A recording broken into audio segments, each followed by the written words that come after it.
Captain Jake Morrison stood on the bridge of the Aurora's edge, watching the stars through the main screen. He had been exploring space for 10 years, but he had never seen anything like what was happening now. Red warning lights flashed all around him, and alarms made loud noises that hurt his ears. "Captain, we've got 30 enemy ships coming at us fast," said Danny Walsh from his position at the weapons control. His hands were shaking as he tried to lock onto the targets. "There," not responding to any of our messages. Jake had been trying to talk to these aliens for 3 days. His ship had found them attacking a human colony on the planet below. The aliens were big, dark ships that looked like they were made for war. They moved in perfect formation, like they all shared the same mind. "Lisa, how bad is our damage?" Jake asked his chief engineer. Lisa Parker looked up from her control panel. Her face was covered in sweat, and her uniform was torn. "Our main engines are at 50% power. The shields won't last much longer if they keep hitting us like this." Jake watched as bright energy beams shot past his ship. One beam hit their left side, and the whole ship shook hard. People fell down, and sparks flew from broken equipment. He had to hold onto his chair to stay standing. "Sir, I'm getting reports from other human ships in the area," said the communications officer. "The aliens have destroyed 5 colonies already. They're not taking prisoners. They're killing everyone." Jake felt cold inside. These aliens, whoever they were, seemed to want nothing but death. Every message his people sent was ignored. Every attempt at peace was met with more violence. "Captain, there's something else," Danny said, his voice tight with fear. "I'm seeing another group of ships coming toward us. But these ones look different." On the main screen, Jake saw new ships approaching. These were not like the smooth, dark alien vessels that had been attacking them. These new ships looked rough and dangerous. They had sharp edges and seemed to be covered in armor plates. Most shocking of all, they were firing on the dark ships. "Who are they?" Jake asked. "I don't know, sir, but they're fighting the same enemy we are." Jake watched as the new ships moved into battle.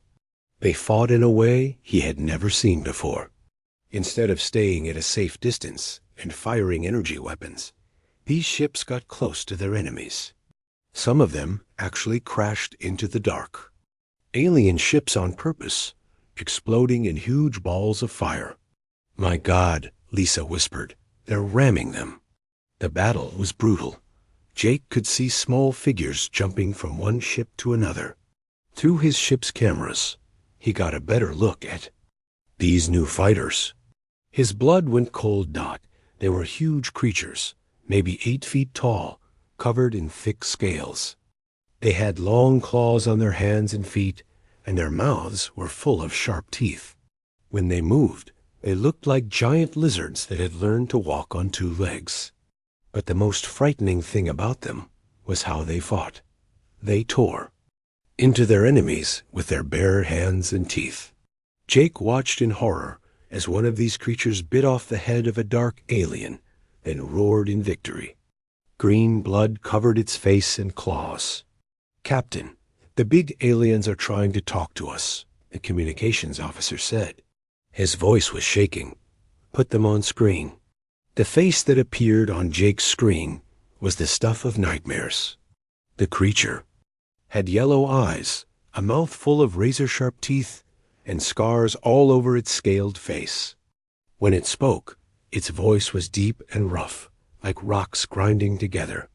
"Human ship," the creature said. "I am War Chief Scarix of the Carnith. You fight the Vorthik. We also fight the Vorthik. We will work together until they are dead." Jake tried to keep his voice steady. "I'm Captain Morrison." "What are the Vorthik?" Scarix's eyes narrowed. "The dark ships that attack you. They are Vorthik. They eat worlds. They eat everything that lives. We have been fighting them for many years." Another explosion rocked Jake's ship.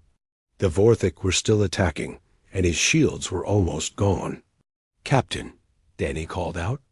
"We're not going to last much longer." Jake looked at the terrifying alien on his screen. Everything in his body told him to run from this creature. But the alternative was death at the hands of the Vorthik. "What do you want us to do?" Jake asked. "Follow. US. Stay close. When I give the signal, fire all your weapons at the big Vorthik ship." Scarix pointed with one clawed finger at the largest of the dark ships. Jake hesitated. Working with these monsters felt wrong. But as another energy beam nearly cut his ship in half, he realized he had no choice. "All right," Jake said. "We'll follow your lead." What happened next was the most frightening hour of Jake's life. The Karnath ships moved like wolves hunting in a pack. They surrounded the Vorthik ships and attacked from all sides. Jake watched as Karnath warriors jumped from their ships onto enemy vessels. They cut through the hull with their claws and teeth, then disappeared inside. "Sir, I'm reading massive explosions inside the Vorthik ships," Lisa reported. "It's like something is tearing them apart from the inside." Jake knew what that something was. The Karnath were inside those ships, killing everything they found. When Scarix gave the signal, Jake ordered his crew to fire. Their weapons joined with the Karnath guns, and together they destroyed the largest Vorthik ship. It exploded in a ball of fire, so bright that the screen automatically dimmed to protect their eyes. The remaining Vorthik ships ran away, but not before launching one final attack. A massive energy beam hit the Aurora's edge, and Jake's ship started falling toward the planet below. "We're going down," Lisa shouted over the noise of alarms. "I can't stop it." But then Jake felt his ship being pulled in a different direction. Through the smoke and sparks, he saw that one of the Karnath ships had grabbed his vessel with some kind of energy beam. They were pulling him away from the planet and toward safety. Hours later, Jake found himself in a meeting room on the Karnath ship. The air smelled like metal, and something else he didn't want to think about. Scarix sat across from him, and Jake could see dried blood under the alien's claws. "Your ship will be fixed," Scarix said. "Our engineers know how to work with human technology." "Thank you," Jake said, though the words felt strange in his mouth. "Why did you help us?" Scarix leaned forward, and Jake could smell his breath. It smelled like raw meat. "The Vorthik must be stopped. They have destroyed hundreds of worlds. They turn living beings into food and materials for their war machines. Alone, neither your people nor mine can defeat them. Together, we might have a chance." Jake thought about what he had seen during the battle. The way the Karnath fought was savage and brutal, but it was also effective. They had driven off ships that his own weapons could barely damage. "What do you want from us?"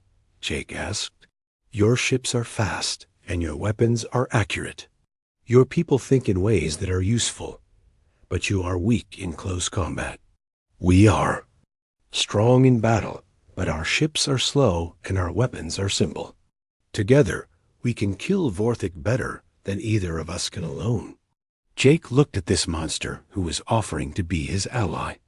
Every instinct told him that the Karnath were dangerous, that they might turn on humans at any moment. But he had also seen what the Vorthak did to the colonies they attacked. There were no survivors, no prisoners, just empty worlds. "All right," Jake said finally. "We'll work together. But my people have rules about how we fight wars." Scarix showed his teeth in what might have been a smile. It was not a comforting sight. "War has no rules, human. Only winners and dead. You will learn this." As Jake returned to his ship, he wondered what he had gotten his people into. He was about to fight alongside creatures that seemed almost as monstrous as their enemies. But as he looked at the reports from the destroyed colonies, he knew he had no choice that the war against the Vorthik had begun, and humanity would have to learn to fight alongside monsters if they wanted to survive. 3 weeks had passed since Jake Morrison first met the Carnith, and he was starting to wonder if working with them was a terrible mistake. The asteroid base, where both species now lived together, was a place of constant tension and barely controlled. Violence. Jake walked through the main corridor of the base, trying not to look at the bloodstains on the walls. Every morning, the Carnith held what they called honor fights. 2 warriors would battle each other with claws and teeth until one of them was badly hurt. The winner got better food and sleeping areas. The loser had to serve the winner for a week. "Captain, we need to talk," said Amy Stewart, his new liaison officer. She had volunteered for the job of working with the Carnith, though Jake was not sure why anyone would want to do that. Amy looked tired and stressed.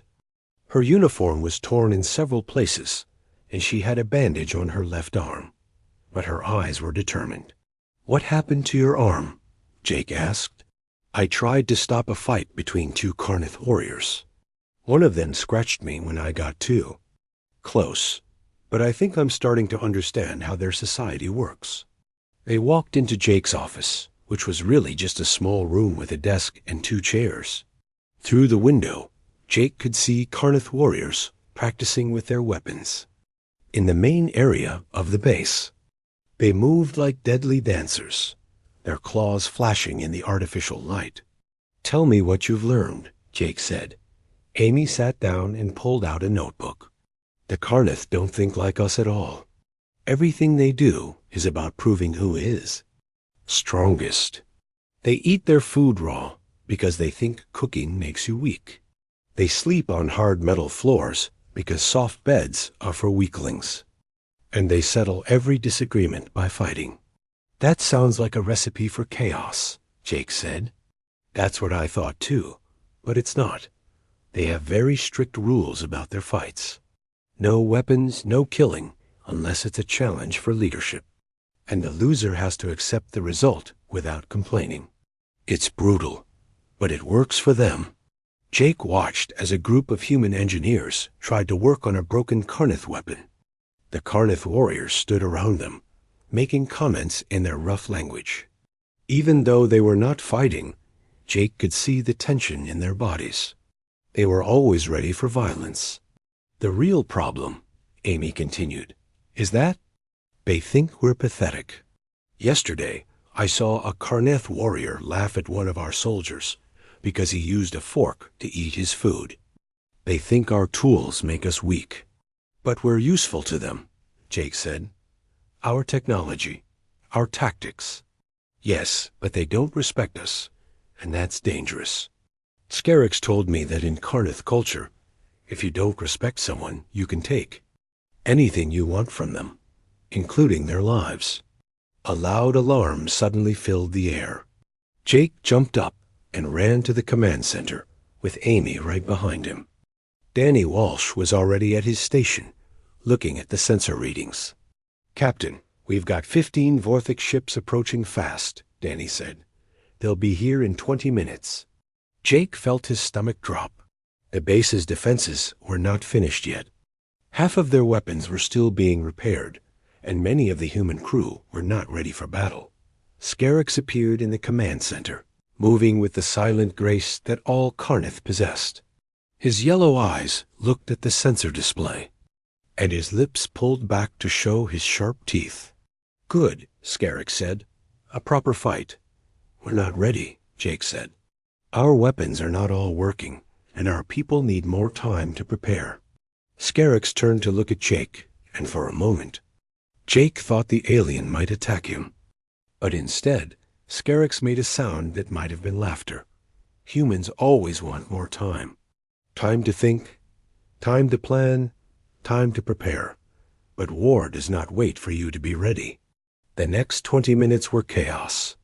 Jake tried to coordinate the defense of the base while Carnith warriors ran through the corridors, howling their battle cries. The sound was terrifying, even when Jake knew they were on his side. "Sir, the Vorthic are starting their attack," Danny reported. "They're focusing their fire on the main shield generator."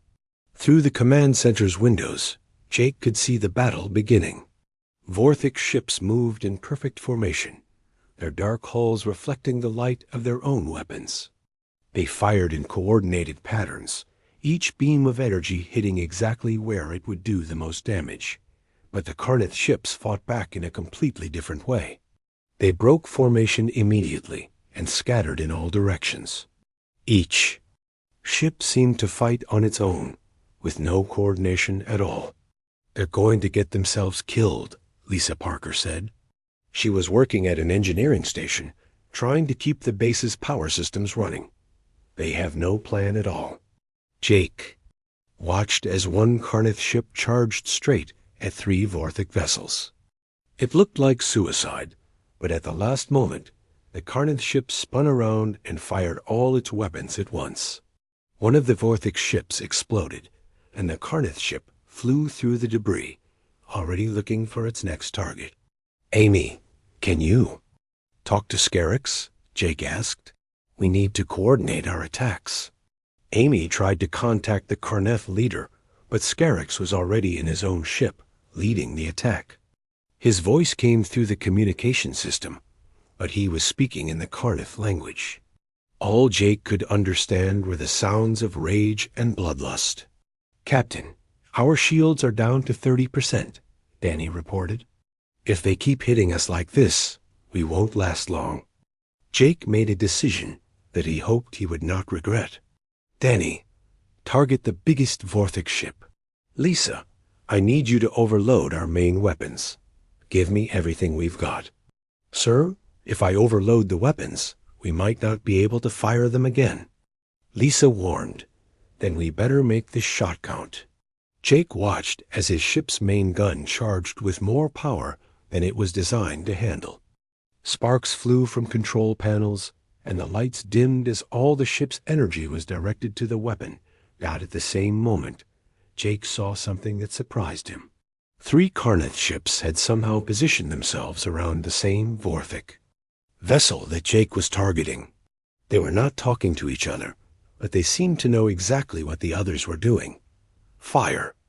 Jake shouted. The combined attack from human and Karnath ships hit the Vorthic vessel at the same time. The explosion was so big that it damaged 2 other enemy ships. But more importantly, it seemed to break the Vorthic formation. The remaining ships began to retreat. "They're running," Danny said, his voice filled with surprise. But the Karnath ships were not letting them go. Jake watched in fascination and horror as the alien warriors chased the retreating Vorthic ships. Several Karnath vessels rammed into the enemy ships, exploding in balls of fire that took both ships with them. "Why are they doing that?" Lisa asked. "They're killing themselves." Amy had been listening to the Karnath communications. Her face was pale, but her voice was steady. "It's their way of honoring their dead. The warriors who died in the battle are being avenged by those who survive." When the battle was over, Jake found himself in the base's medical bay.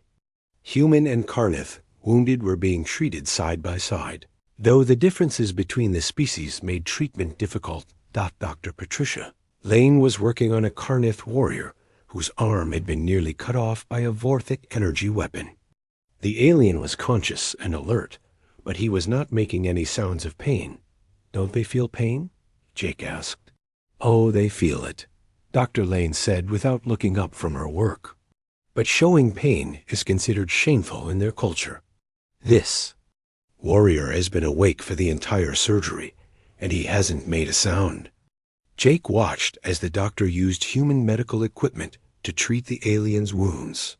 The Karnath warrior's yellow eyes followed every movement, but he remained perfectly still. "Doctor, how are our people doing?" Jake asked. 3 dead, 7 wounded, but we were lucky. If the Karnath hadn't drawn most of the fire, we would have lost a lot more." Jake left the medical bay and walked to the observation deck. Through the thick glass, he could see the wreckage of the battle floating in space. Both human and Karnath ships had been destroyed, along with the Vorthic vessels. Scarix found him there, looking out at the debris field.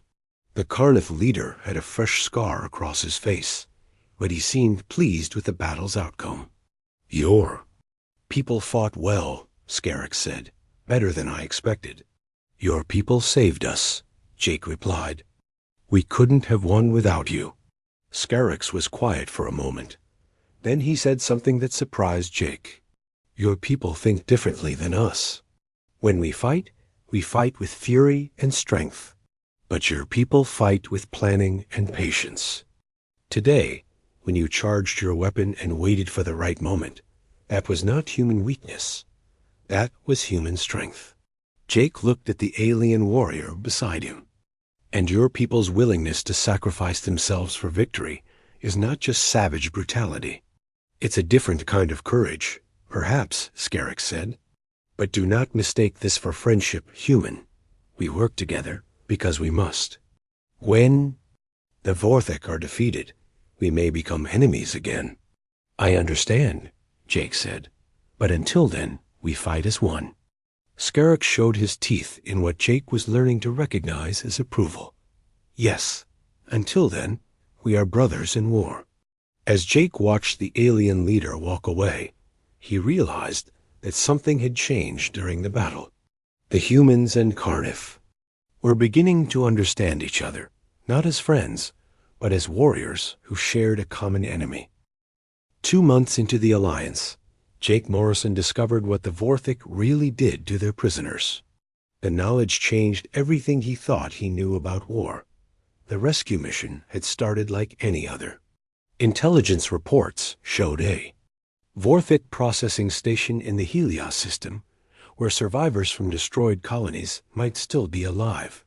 Jake led a joint force of human and Carnith ships to investigate and rescue anyone they could find, but what they found was worse than anyone had imagined. The processing station was a massive structure, bigger than most space stations Jake had seen. It was built like a factory, with long assembly lines and holding areas. But instead of making products, it was processing living beings. "My God," whispered Lisa Parker as they looked at the sensor readings. "There are thousands of life signs in there." Jake stood on the bridge of the Aurora's edge, watching the data scroll across his screens. The Carnith ship Bloodfang was positioned next to his vessel, and he could see Scarix's warriors preparing for battle through the viewports. Even they seemed disturbed by what they were seeing. "Captain, we're picking up communication signals from inside the station," said Danny Walsh. "They're human distress calls." Jake felt his heart race. "Put them through." What came through the speakers was barely recognizable as human speech. The voices were weak, broken, filled with pain and terror. Double quotes. "Please help us. They're taking use apart. Pot piece by piece. Still alive." The transmission cut off, replaced by static. Jake looked around his bridge and saw the horror on his crew's faces. Even Amy Stewart, who had grown used to working with the savage Carnith, looked sick. "Scarix, are you hearing this?" Jake called to the alien commander. "Yes, human Jake. The Vorthik do not simply kill their enemies. They harvest them. They keep the victims alive as long as possible to preserve the organs and biological materials." Jake felt cold all over. "How long have you known about this?" "Since the beginning. This is why we fight them with such fury. Death in battle is clean. What the Vorthik do is something much worse." The assault on the processing station was unlike anything Jake had experienced before. The Carnith warriors fought with a rage that seemed to burn the air around them. They tore through Vorthik defenders like they were made of paper, their claws and teeth dripping with alien blood. But Jake was not prepared for what they found inside. The first holding area contained beings from a dozen different species, all kept in small cages barely large enough to hold them. Many were missing limbs or organs, but they were still alive. Medical tubes fed them nutrients to keep them conscious while their bodies were slowly harvested. "Get them out of there," Jake ordered his medical team. "All of them." Dr. Patricia. Lane and her staff moved quickly, but Jake could see the horror in their eyes as they worked. Some of the prisoners were so damaged that they could not be saved. Others begged to be allowed to die rather than continue living with their injuries. The worst discovery came in the processing areas themselves. Jake watched through security cameras as Carneth warriors found assembly lines where living beings were moved along on conveyor belts. Vorthic technicians removed organs, limbs, and other body parts with surgical precision, keeping the victims alive for as long as possible. "Sir, I can't watch this anymore," said Greg Collins, the communications officer. His hands were shaking. As he turned away from his console, Jake understood how he felt. The scenes were beyond anything humans were prepared to see. But the Carneth seemed to take it as motivation for even greater violence. He watched Scarix lead a group of warriors into one of the processing areas. What happened next was brutal even by Carneth standards. The alien warriors did not just kill the Vorthic technicians. They tore them apart with their bare hands, roaring with fury as they destroyed everything in sight. "Amy, what are they doing?" Jake asked. Amy was monitoring the Carneth communications. Her face was pale, but her voice was steady. "They're not just fighting now. They're avenging." In Carneth culture, what the Vorthic are doing here is the greatest evil possible. To keep an enemy alive and torture them slowly is considered worse than any crime. The battle for the processing station took 6 hours. When it was over, the Carneth had killed every Vorthic they could find. But they had not just killed them quickly. Jake saw evidence that the alien warriors had made the Vorthic suffer, just as their victims had suffered. In the aftermath, Jake found himself questioning everything he thought he knew about warfare and morality. He stood in the main holding area, watching his medical staff try to help the survivors. Many of them were beyond help, too damaged physically and mentally to ever recover. "Captain," Dr. Lane called to him, "I need to talk to you." She led him to a quiet corner of the medical bay. Her hands were covered in blood, and her eyes were red from crying. "Jake, some of these people are asking us to let them die. They say they can't live with what was done to them. What do I tell them?" Jake had no answer. In all his years of military service, he had never faced anything like this. The rules and regulations he had learned seemed meaningless in the face of such suffering. "Do what you think is right," he said finally. "I won't question your medical decisions." The return journey to the asteroid base was quiet and somber. The human crew moved through their duties like ghosts, speaking only when necessary. Even the Carneth seemed subdued, though they showed it differently than humans did. Jake found Scarix in the ship's cargo bay, sharpening his claws on a metal plate. The aliens' movements were slow and deliberate, almost meditative. "Your people are disturbed by what we found," Scarix said without looking up. "Yes, we've never seen anything like that before. In human warfare, there are rules about how prisoners should be treated." Scarix stopped sharpening his claws and looked at Jake. "And what happens when your enemy does not follow these rules?" Jake was quiet for a moment. "I don't know. Our laws and regulations don't cover this situation." "Then you must learn to fight without rules," Scarix said. "The Vorthic have no mercy, no honor, no limits. If you try to fight them with honor, you will lose. And then they will do to your people what they did to those we found today." Over the following weeks, Jake began to see changes in his crew. The horror of the processing station had affected everyone differently. Some, like Dr. Lane, threw themselves into their work with desperate energy, trying to save every life they could. Others, like Greg Collins, became withdrawn and fearful. But the most disturbing changes were in the combat personnel. Danny Walsh, who had always been careful to follow rules of engagement, now suggested tactics that would have horrified him. Months earlier, when they intercepted Vorthic communications, He volunteered to interrogate prisoners using methods that were clearly against human military law. "We need the information," Danny argued when Jake questioned him. "If we can find out where their next attack is coming from, we can save thousands of lives." "Not like this," Jake said. "We don't torture prisoners. The Vorthik do. And they're winning because of it." The argument continued for hours, but Jake could see that his position was becoming harder to defend. Every day brought new reports of Vorthik attacks, more colonies destroyed, more processing stations discovered. The enemy was not bound by any rules of civilized warfare. The breaking point came during the next major battle. Jake's ship was boarded by Vorthik warriors while trying to protect a convoy of refugee ships. The aliens fought their way to the bridge, killing several crew members before they were stopped.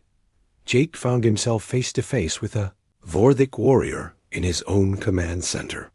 The alien was smaller than a Carnith, but just as deadly, with multiple arms and razor-sharp claws. It moved toward him with mechanical precision, its dark eyes showing no emotion at all. Jake had his sidearm drawn, but before he could fire, Amy Stewart appeared behind the Vorthik. She carried a Carnith blade, one of the curved weapons the alien warriors preferred. Without hesitation, she drove it into the Vorthik's back, but instead of falling down, the wounded alien spun around and slashed at Amy with its claws. She barely managed to avoid being killed, but the creature's claws tore through her uniform and left deep cuts on her chest. Jake shot the Vorthik 3 times before it finally stopped moving. But as he helped Amy to the medical bay, he realized that something had changed.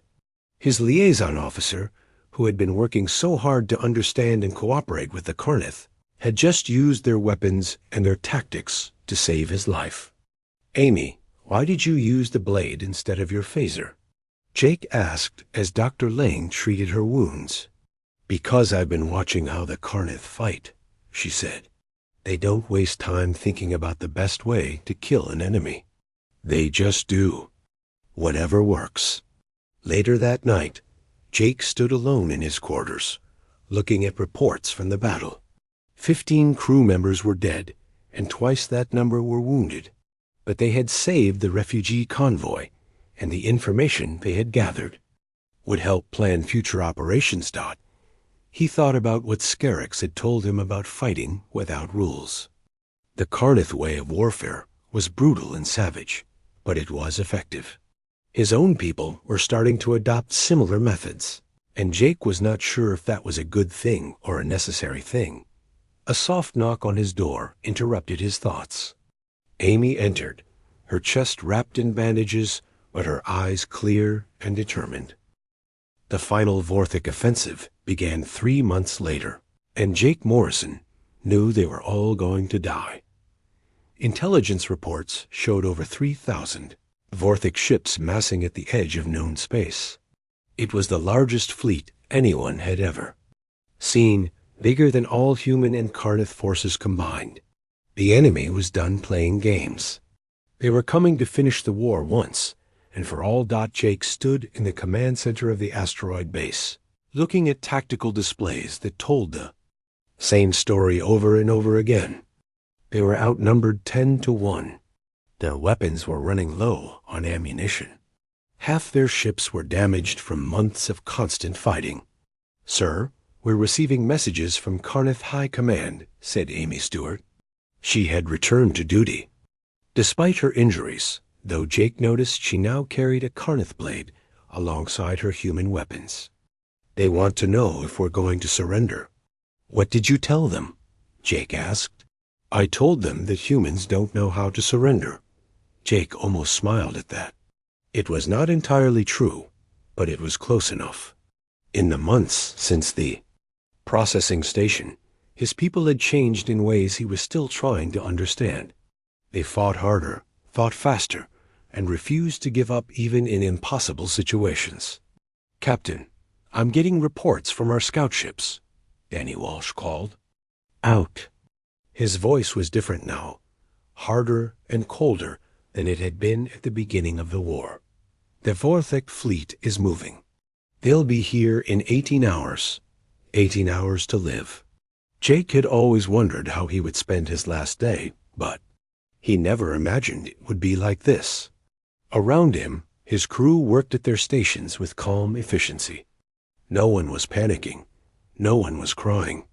They had all seen too much death to be afraid of their own. "Amy, get me Scarix," Jake said. The Karnath War chief appeared on the main screen. His face was covered in new scars from recent battles, and his yellow eyes burned with the same fury they had always held. But Jake thought he saw something else there now, something that might have been respect. "Human Jake," Scarix said. "The final battle comes. Yes. Do your people have any last requests?" Scarix showed his teeth in what Jake had learned was approval. "Only that we die well. What about your people?" Jake looked around the command center at his crew. They were all listening, waiting to hear what their captain would say. These people had followed him through months of horror and bloodshed. They deserved honesty. "We're going to win," Jake said simply. Several people turned to stare at him. Even Scarix looked surprised. "Jake Morrison," the alien said slowly, "there are 3,000 enemy ships coming. We have maybe 300 ships that can still fight. How do you plan to win?" Jake was quiet for a moment. The truth was, he did not know how they were going to win. But something had been growing inside him for weeks, an idea that was so crazy it might actually work. "I'll tell you in a few hours," Jake said. "Right now, I need to talk to my engineers."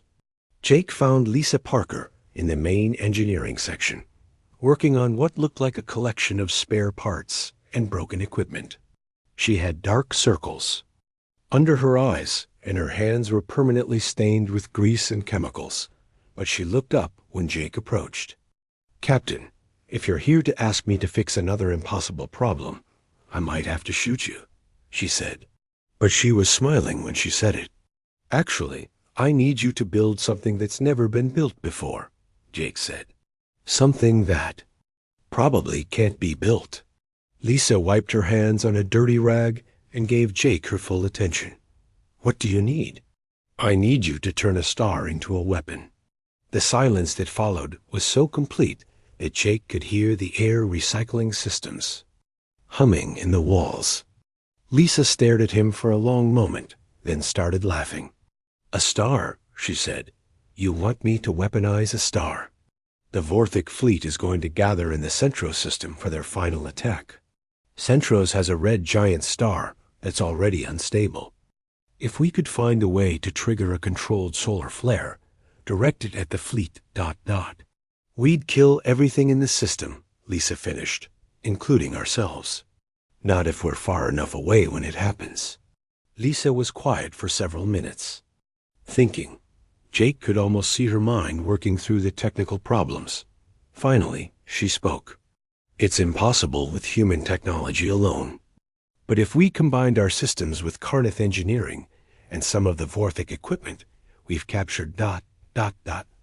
Can you do it?" "I don't know. Maybe. But even if I could build such a device, we'd need to get it close to the star without the Vorthik noticing, and then someone would have to stay behind to activate it." Jake nodded. "Let me worry about that part. You just focus on building the weapon." Over the next 12 hours, Jake watched his people work miracles. Lisa and her engineering teams somehow managed to combine 3 different types of alien technology into a device that should not have been able to exist. Meanwhile, Amy worked with the Karnath to plan an attack that would draw the Vorthik fleet into the target system. But the most remarkable thing Jake saw was how his crew handled the pressure. 6 months ago, they would have been overwhelmed by the technical challenges and the impossible timeline. Now they worked with the same focused intensity he had seen in Karnath warriors, but without losing their ability to think and innovate. "Sir, the device is ready," Lisa reported. "But I need to warn you about something. When this thing goes off, it's going to release more energy than anything in recorded history. The explosion will be visible from hundreds of light years away. Will it work? Jake asked. If it doesn't kill the Vorthic fleet, nothing will. The hardest part was convincing people to volunteer for the suicide mission. Jake planned to take the device to the Centro system himself, but when he announced his plan, nearly every person on the base volunteered to go with him. Captain, you can't do this alone, Danny said. You'll need a full crew to get past the Vorthic defenses. This is a one-way trip, Jake reminded him. We know that, sir. We all know that. Jake looked at the faces of his crew. These people had seen their friends die, their homes destroyed, their enemies commit atrocities that would haunt them forever. They had every reason to give up, to run, away to save themselves. Instead, they were volunteering to die for a plan that might not even work. Why? Jake asked. Why are you willing to do this? It was Amy who answered. Because we've learned something in this war, Captain. We've learned what humans are really capable of when everything is at stake. The mission to Centros began 8 hours before the main Vorthic fleet was scheduled to arrive. Jake took his ship, along with 50 volunteers from both human and Carnith crews. The device they carried was the size of a small shuttle, covered in warning signs in 3 different languages. As they traveled toward the target system, Jake found himself thinking about how much his people had changed. The crew members working around him moved with an efficiency and purpose that would have impressed even Scarix. They had learned to fight like Carnith when necessary, but they had kept their human ability to think beyond the immediate battle. Captain, we're approaching the Centro system, reported the navigation officer. I'm reading massive energy signatures. The Vorthic fleet is already there. Jake looked at the tactical display. 3,000 ships hung in space around the red giant star, waiting for the signal to begin their final attack. They were positioned perfectly for what Jake had in mind. Take us in, Jake ordered. Stay close to the asteroids and debris fields. We need to get within deployment range without being detected. The next hour was the longest of Jake's life. His ship crept through the outer system, hiding behind space rocks and using every stealth technique they had learned. Several times, Vorthic patrol ships passed close enough to touch, but somehow they remained undetected. Deployment range in 5 minutes, Lisa reported. The device is ready for activation. Jake opened a communication channel to the entire ship. This is the captain. In a few minutes, we're going to do something that's never been done before. We're going to turn a star into the biggest weapon in galactic history. When this is over, the Vorthic threat will be ended forever. He paused, looking at the faces of his crew on the monitors throughout the ship. I want you all to know that it's been an honor serving with you. What we're about to do will save billions of lives. History will remember what happened here today. Device deployed, Lisa announced. Activation in 60 seconds. Jake watched through the viewports as the small device drifted toward the red giant star. It looked insignificant compared to the massive ball of nuclear fire, but he knew it contained enough power to trigger a controlled solar flare larger than anything nature had ever produced. All ships, prepare for emergency jump, Jake ordered. We have 30 seconds to get clear of the blast zone. But as his ship began to move away from the star, Jake realized that something was wrong. The device was not where it was supposed to be. A group of Vorthic ships had detected it and were moving to investigate.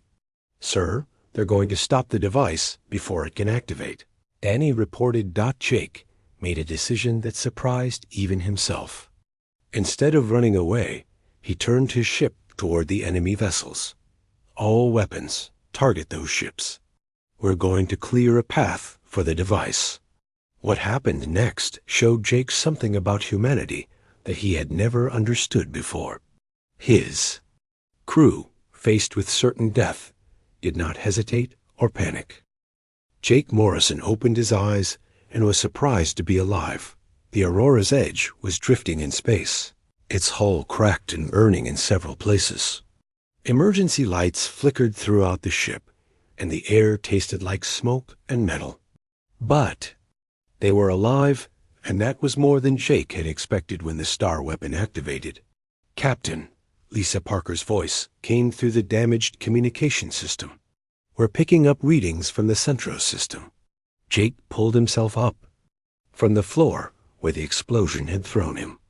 His left arm was broken, and he could taste blood in his mouth, but he managed to reach his command station. What he saw on the tactical display made him stop breathing. The Centro system was gone. Where the red giant star had been, there was now an expanding cloud of superheated gas and debris. The energy release had been so massive that it had destroyed everything within 50 light minutes of the star, including all 3,000 Vorthik ships. "My God," Danny Walsh whispered from his position at the weapons console. "We actually did it." But Jake barely heard him. He was staring at the energy readings, trying to understand what they had unleashed. The solar flare had not just destroyed the Vorthik fleet. It had vaporized planets, asteroids, and everything else in the system. The explosion was so bright that it would be visible from other galaxies. "Sir, we're receiving communications from the asteroid base," Amy Stewart reported. Her voice was shaky, and Jake could see that she was bleeding from a head wound. "Scarix wants to talk to you." The Karnath war chief appeared on the main screen. His ship had been damaged in the battle, but he was alive. What surprised Jake was the expression on the alien's face. For the first time since they had met, Scarix looked truly afraid. "Human Jake," Scarix said slowly. "What have you done?" "We won the war," Jake replied. "The Vorthik fleet is destroyed." "You turned the star into a weapon," Scarix said. "Do you understand what this means?" Jake was beginning to. In the months of fighting alongside the Karnath, he had learned that they were a warrior species with thousands of years of military experience. They had fought dozens of different alien races and had seen every kind of weapon imaginable. But they had never seen anything like what humanity had just accomplished. "The Vorthik have been the terror of this galaxy for centuries," Scarix continued. "They have destroyed entire civilizations, harvested billions of lives. My people have been fighting them for 50 years, and we barely managed to slow them down. But you humans, in less than 1 year of war, have found a way to erase them completely." Jake looked around his damaged bridge at his surviving crew members. These people had started the war as explorers and researchers. They had never been soldiers, never been trained for this kind of combat. But when faced with an enemy that could not be reasoned with or defeated through conventional means, they had adapted and overcome.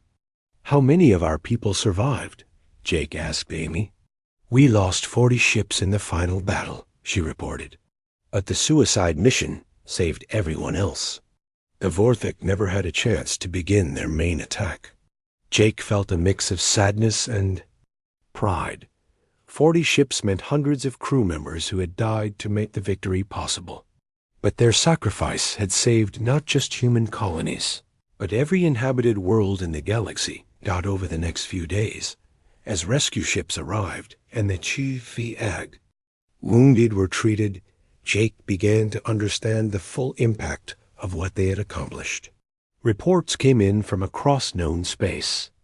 The destruction of the Vorthik fleet had been seen by dozens of different alien species, and word was spreading rapidly. The first alien delegation to arrive was from the Centauri Republic, a peaceful trade federation that had been hiding from the Vorthik for decades. Their ambassador was a tall, thin creature with blue skin and large eyes. When he met with Jake, he could barely speak. "Captain Morrison," the ambassador said in careful, precise words, "my people have monitored your battle with the Vorthik. We wish to express our gratitude, but also our concern." "Concern about what?" Jake asked. "You have demonstrated a level of destructive capability that we did not know was possible." Your species has turned a fundamental force of nature into a weapon. This changes everything about how we understand warfare. More delegations arrived over the following weeks. The Altarian Council, the Vegan Trade Alliance, the Rigel Defense Pact. Representatives from species that Jake had never heard of came to see the humans who had ended the Vorthic threat. But their reactions were not what Jake had expected. Instead of gratitude and celebration, most of the aliens seemed nervous and frightened. They thanked humanity for destroying the Vorthic, but they also asked careful questions about human intentions and future plans. "They're afraid of us," Amy observed after a particularly tense meeting with representatives from the Sirius Collective. "They're grateful that we stopped the Vorthic, but now they're worried about what we might do next." Jake was beginning to understand why. From the perspective of other species, humanity had appeared in the galaxy, and within months had accomplished something that no one else had ever imagined. They had taken a star, one of the most basic elements of the universe, and used it to destroy their enemies. The conversation that changed everything came during a private meeting with Scarix. The Karnith war chief arrived at the human base. Without ceremony, carrying only his personal weapons and wearing the scars of their shared battles. "Your people are no longer the same species that I met months ago," Scarix said without any greeting. "What do you mean?" Jake asked. "When we first fought together, I thought humans were weak but useful. Your tools were good. Your tactics were clever, but you lacked the strength for real war. I was wrong." Scarix walked to the window and looked out at the human ships being repaired in the base's docking bays. "My people are warriors. We have always been warriors. We fight because it is our nature, and we are very good at it.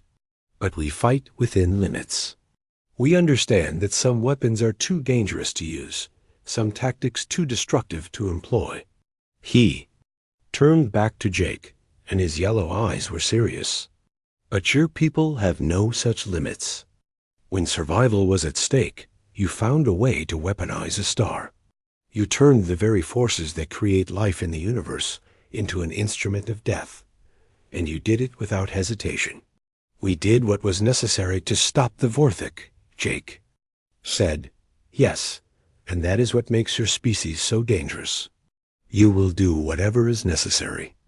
There are no weapons too terrible for you to build, no tactics too extreme for you to use, no sacrifices too great for you to make. When pushed to the edge, humans become the most dangerous creatures in the galaxy." Jake thought about what Scarix was saying. During the war, he had watched his people change from peaceful explorers into something much more frightening. They had learned to fight like Karnith when necessary, but they had never stopped thinking like humans. And that combination had made them capable of things that neither species could accomplish alone. "Are you afraid of us now?" Jake asked. Scarix was quiet for a long moment. "I respect your people more than any species I have ever encountered. But yes, I am afraid of what you might become." In the weeks that followed, Jake saw the truth of Scarix's words reflected in every diplomatic contact. The galaxy had changed, and humanity was at the center of that change. Other species now spoke of humans in whispers, telling stories of the war that grew more elaborate with each telling. Some said that humans could control stars with their minds. Others claimed that human weapons could destroy entire solar systems with a single shot. None of the stories were exactly true, but they all contained the same basic fear. Humans were capable of things that no one else could do or understand. Jake found himself in his quarters one evening, looking at reports from human colonies throughout known space. The war was over, the Vorthic were gone, and humanity was safe. But the cost of that safety was becoming clear. Amy Stewart entered without knocking, something she had started doing since the final battle. The formal military protocols seemed less important after they had all faced death together. "Captain, we're receiving requests from 17 different alien governments," she said. They all want to establish formal treaties with humanity. What kind of treaties? Jake asked. Non-aggression pacts, mostly. They want guarantees that we won't use our star weapon against them. Jake almost laughed. The irony was perfect. Humanity had become so feared for their destructive capability that other species were begging them not to use it. What should I tell them? Amy asked. Jake thought about everything that had happened since they first encountered the Vorthik. His people had been forced to become something they never wanted to be, but in doing so, they had saved the galaxy. The same creativity and determination that made humans great also made them terrifying. Tell them the truth, Jake said finally. Tell them that humans will never start a war. But if someone threatens us or attacks innocent people, we will end that war using whatever means necessary. Amy nodded and turned to leave, but Jake called her back. Amy, do you think we did the right thing? She considered the question carefully. We saved billions of lives and stopped the most evil empire in galactic history. But we also showed the universe that humans are capable of unimaginable destruction. I think we did what we had to do, and now we have to live with the consequences.